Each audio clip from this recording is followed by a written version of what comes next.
हमारे साथ जो है परम पूज्य महाराज रितेश्वर जी हैं। महाराज जी, पहले तो बहुत बहुत धन्यवाद समय देने के लिए। मैं देख रही थी कि आप बहुत व्यस्त चल रहे हैं और लोग जो है आपसे बात करना चाहते हैं, बिकॉज सबके मन में बहुत उत्साह है एंड अपनी भावनाएं, मतलब भावनाएं जो है वो किसी से छिपी नहीं है, सबकी भावनाएं। बट क्या चल रहा है मन में इस वक्त, क्योंकि आप जैसे लोगों की जो संघर्ष है उसकी वजह से आज हमें ये दिन देखने को मिल रहा है। क्या भावनाएं हैं? देखिए, पहले तो ये कहूँगा कि ये जो स्माइल है चेहरे पर अयोध्या की, ये स्माइल अयोध्या की नहीं पूरी दुनिया की है और सारी दुनिया में स्माइल फैल रहा है चारों तरफ। एक भी चेहरा आप देख लीजिए उदास नहीं दिखेगा। कभी जब हम आते थे तो अयोध्या उदास दिखती थी, पर आज अयोध्या में भी वृंदावन का महारास हो रहा है और यह केवल और केवल उन बलिदानी लोगों के कारण, उन जो सांस्कृतिक रूप से जगे हुए लोग थे, उन्होंने भारत को जगाया और जगाकर 500 वर्ष के कलंक को मिटाकर आज अयोध्या जी में भव्य श्री राम मंदिर का निर्माण और प्राण प्रतिष्ठा समारोह, कल उसमें भी भगवान ने हमें उपस्थित रहने का अवसर दिया। मैं अपने आप को सौभाग्यशाली मानता हूँ और मैं ये कहता हूँ, ये प्राण प्रतिष्ठा समारोह केवल वैदिक तौर पर नहीं होगा, केवल रिचुअल्स नहीं होंगे, बल्कि ये प्राण प्रतिष्ठा ऐसा है जैसे 145 करोड़ भारतीयों ने अपने प्राणों को प्रभु श्री राम के चरणों में ही प्रतिष्ठित कर दिया है। यही सच्ची प्राण प्रतिष्ठा है। महाराज जी, ऐसा बोला जा रहा है कि कल जो है सिर्फ धरती पर ही नहीं, आकाश में भी जो है जो हमारे देवी देवता हैं और वो सभी लोग जिन्होंने संघर्ष किया है इतने सालों से, वो भी सभी आएंगे। तो उसके बारे में आपका कौन कौन से जो ऐसे नाम है या कौन कौन से ऐसे व्यक्ति हैं जो आपके मन में आते हैं, जो आप भावुक हो जाते हैं? देखिए, मैं तो ये कहूँगा कि प्रभु श्री राम जो पूरी दुनिया नहीं पूरे ब्रह्मांड के अधिपति हैं, अखिल ब्रह्मांड अधिपति नायक हैं, आज उनका प्राण प्रतिष्ठा कल होने वाला है, उनका मंदिर बना है। तो कौन से ऐसी देवी देवता, नाग, किन्नर, पुंसवन, मैं तो जड़ चेतन चल अचल सभी लोग कण कण में परमात्मा हैं। आज सभी अपने प्रभु के इस प्राण प्रतिष्ठा समारोह के महोत्सव को देखने के लिए, वो देवी देवता भी जो जहाँ रहते हैं जिस लोक में, वो भगवान राम को जरूर कहेंगे कि प्रभु 14 वर्ष के बाद जब आप वापस आए थे तो वो दीपावली मनी थी, पर इस बार 500 वर्षों के बाद वाली जो दीपावली है उस दीपावली से बड़ी है। तब केवल अयोध्या मना रहा था, आज पूरा दुनिया इस दीपावली को मना रहा है।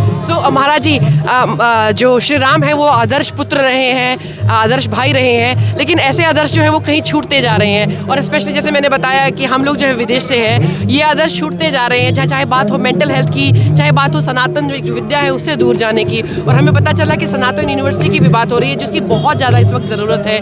उसके बारे में अगर कुछ बताना चाहेंगे तो, कि मेंटल हेल्थ की बात कर लीजिए या बोल लीजिए कि जो रिलेशनशिप्स हैं वो जो दूर होते जा रहे हैं, उसका रीज़न क्या है और किस तरह से हम सनातन की जो यूनिवर्सिटी है उसके थ्रू हम उसको वापस ला सकते हैं ताकि हम लोग उसी एक युग की स्थापना कर सकें। मैकोले की शिक्षा व्यवस्था के कारण शारीरिक रूप से भारत आज़ाद हो गया, परंतु मानसिक रूप से हम गुलाम रहे। यह मैकोले ने लिखा था। आज सनातनी परंपरा मैकोले की शिक्षा व्यवस्था के अनुसार ही चल रही है। जब भारत में अपना सनातन शिक्षा बोर्ड होगा, छोटे छोटे बच्चे ये पढ़ के निकल रहे होंगे कि प्रातः काल उठ के रघुनाथा, मातु पिता गुरु नावहि माथा। ये केवल हम कथाओं में सुन रहे हैं और खूब गा रहे हैं, पर यहाँ इतने लोग खड़े हैं, अगर आप पूछेंगे कि क्या भैया प्रातः उठ करके आपके बच्चे आपको प्रणाम करते हैं, माता को प्रणाम करते हैं, गुरु को प्रणाम करते हैं, तो वो नीचे ऐसे कर लेंगे। इसका मतलब यह है सांस्कृतिक रूप से और प्रतीक के रूप में भगवान राम की स्थापना यहाँ हो रही है, परंतु भगवान राम की प्राण प्रतिष्ठा तभी संभव होगी पूर्ण जब प्रत्येक भारतीयों के घर में उठने वाले छोटे छोटे शिशु उठेंगे और प्रातःकाल उठ के रघुनाथा, मातु पिता गुरु नावहि माथा। जब ये संस्कृति भारत में आ जाएगी, अभी केवल हम मटेरियल साइंस के पीछे भाग रहे हैं, पर जब स्पिरिचुअल साइंस को जानेंगे, आप मटेरियली बहुत बड़े बन जाओ, बहुत रीच हो जाओ, पर इंटरनल आपका सॉफ्टवेयर करप्ट हो और मानसिक रूप से आप विचलित हैं, आप एलन मस्क बन जाओ, पर आपके भीतर में एंजाइटी है, मेंटल स्ट्रेस है, तो आप क्या कर पाओगे? मुझे लगता है mental stress, anxiety, disorders, depression, tension और तनाव से दूर होने के लिए भगवान श्री राम की स्थापना के बाद भगवान श्री राम के आदर्शों पर चलना भी जरूरी होगा। और मैं सत्य कहता हूँ, आप चूँकि यूएस में इस बात को लाइव करेंगी, दिखाएंगी, तो यूएस में हजारों लोग, लाखों लोग मुझे देखते हैं। मैं उनको भी यही कहूँगा कि याद रखिए, भगवान राम की स्थापना अयोध्या में तो हो गई, आपके हृदय और आपके घर में जिस दिन हो जाएगा तो ये सनातन संस्कृति पूरे विश्व में फैल जाएगी। तो महाराज यूनिवर्सिटी का भी क्या स्टेज हो गया है, और जो बाहर रहने वाले लोग हैं वो किस तरह से अपना योगदान कर सकते हैं? सनातन विश्वविद्यालय भारत ही नहीं दुनिया का सबसे बड़ा विश्वविद्यालय बनने जा रहा है। 1000 एकड़ भूमि अधिग्रहित कर ली गई है, भारत सरकार के साथ वार्ता कर लिया गया है, और सनातन विश्वविद्यालय का निर्माण जहां बच्चे केजी और बचपन स्कूल में ही अपने रिचुअल्स को, अपने सनातनी परंपरा को, और केवल प्राचीन विद्या नहीं, वो 20 विद्याएं जिसमें एरोनॉटिक्स की भी पढ़ाई हुआ करती थी हमारे गुरुकुलम में, वो पढ़ाई तो होगी। भारत का सनातन विश्वविद्यालय और गुरुकुलम से पढ़ करके जब कोई बच्चा निकलता था तो डिग्रियां लेकर के वो बेरोजगारी का रोना नहीं रोता था, बल्कि उस गुरुकुलम से निकला हुआ बच्चा विदेशियों को नौकरी देता था। उस विद्या पद्धति को यहाँ ला रहा हूँ, और उस विद्या पद्धति में अब आधुनिक विज्ञान और आर्टिफिशियल इंटेलिजेंस, कंप्यूटर साइंस, इन सब का समावेश होगा। प्राचीन विद्या, नवीन विद्या, इनको फ्यूजन बना करके एक विद्या पद्धति सनातन विश्वविद्यालय में बनाई जा रही है।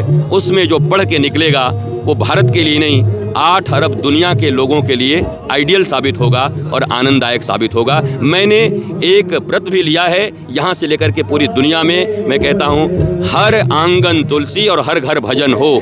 यूएस में भी बैठे हैं तो जरूर एक तुलसी जी लगाइए और 5 मिनट के लिए अपने परिवार के साथ भजन जरूर करिए। एक ही नारा है, हर आंगन तुलसी और हर घर में भजन प्रारंभ हो, तो भारत का निर्माण हो जाए। महाराज जी, एक आपसे जो रिक्वेस्ट है वो यही है कि अगर निर्माण कार्य के दौरान कोई वेबसाइट हो तो हमें वो जरूर बताइएगा, क्योंकि हम पूरे विश्व को बताना चाहते हैं कि किस तरह से जो बाकी लोग जुड़ना चाहते हैं यूनिवर्सिटी के साथ या उसमें जो है योगदान करना चाहते हैं वो उनको, ताकि जो है एक वो मैसेज पहुँच जाए। मैं पूरी दुनिया के लोगों को बताऊंगा, भगवान राम की कृपा से हो रही है, आपकी सद्भावना बनी रहे और पूरे विश्व के लोग सद्भावना बनाए रखें। मुझे नहीं लगता कि कभी धन के कारण ये रुक सकता है, पर हाँ, गिलहरी की तरह आप भी लगे रहिए, ये राम सेतु जरूर बनेगा।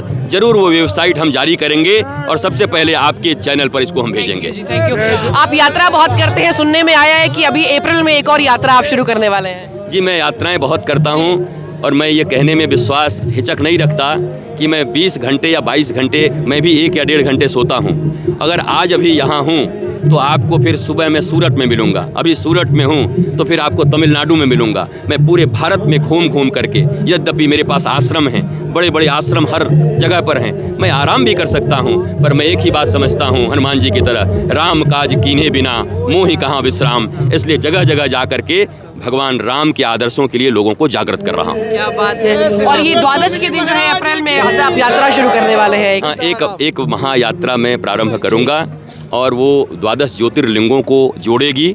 12 ज्योतिर्लिंगों पर हम जाएंगे, हर हर महादेव का नारा लगाएंगे और भारत को जागृत करेंगे। थैंक यू, धन्यवाद महाराज जी, और यूनिवर्सिटी के लिए बहुत बहुत शुभकामनाएं।